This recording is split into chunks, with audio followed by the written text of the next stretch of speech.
Raphaël Erthaud, merci d'être avec nous. Vous êtes le président de la Fédération des professionnels, alors on est juste devant votre stand, hein, les professionnels de la communication par l'objet. Vous représentez donc les revendeurs. Qu'est-ce qu'il y a?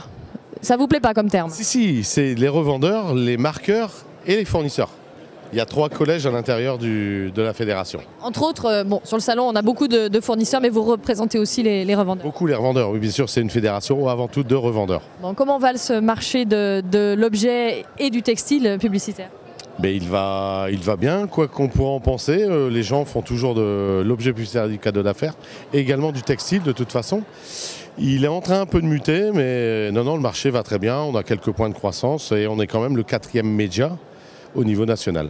Alors il y a eu beaucoup d'évolutions, de mutations de ce marché et puis de la structuration même d'ailleurs de la filière sur les 10 dernières années.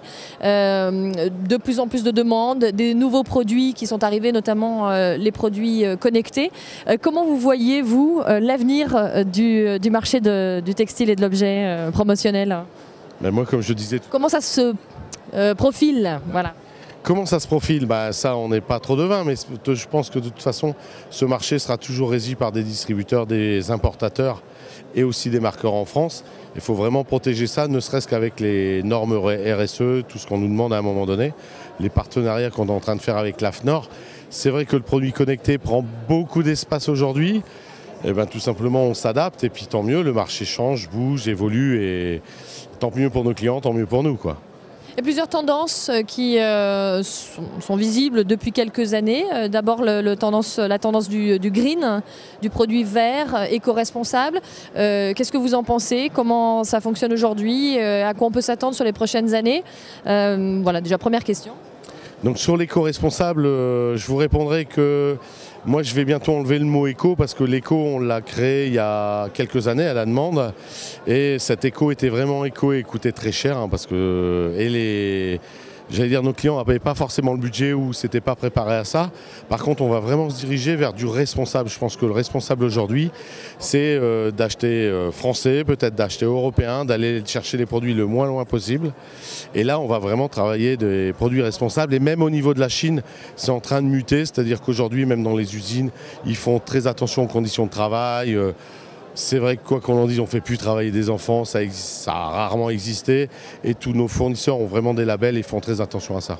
Comment doivent évoluer justement nos fournisseurs français, nos importateurs aujourd'hui? Vers quelle direction? Plus de web notamment? C'est vrai que l'arrivée du web dans le circuit de l'objet et du textile change beaucoup de choses? Oui, ça change beaucoup de choses, mais le web aujourd'hui est encore ça permet de donner des idées, mais on a toujours besoin du conseil du commercial, de toucher le produit.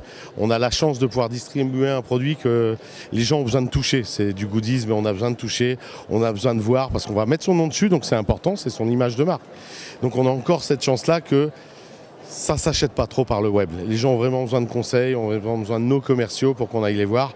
Et bien tant mieux, le web nous sert, on s'en sert beaucoup, mais on s'en sert comme vitrine. Raphaël Erthaud, dernière question. Vous vous êtes promené dans les couloirs de CTCO, je suppose. Il y a un objet, un seul, j'aimerais vous poser cette question pour terminer. Un objet qui vous a surpris, qui a retenu peut-être votre attention. Est-ce que peut-être, lequel ce serait? Lequel ce serait? Grande question, je vais faire des jaloux sur cette histoire. Non, il y a un... Quel type? Bon alors, en enlevant les objets connectés, aujourd'hui, on a beaucoup de produits qu'on retrouverait sur le marché. C'est le Speedway par exemple. C'est vraiment un objet qu'on n'aurait pas vendu en objet publicitaire avant-hier, parce que ça coûtait très cher. C'est la chance, ça se démocratise, c'est-à-dire qu'aujourd'hui, pour moins de 200 €, je pense qu'on peut offrir un Speedway à ses clients, pour des concours, tout ça. C'est peut-être le petit objet tendance, et puis je vous conseille d'essayer, c'est pas si évident que ça. Vous voulez qu'on rigole de moi, non, c'est ça? Non, mais moi j'ai même pas osé monter dessus. Donc, Merci à vous. De rien. Merci.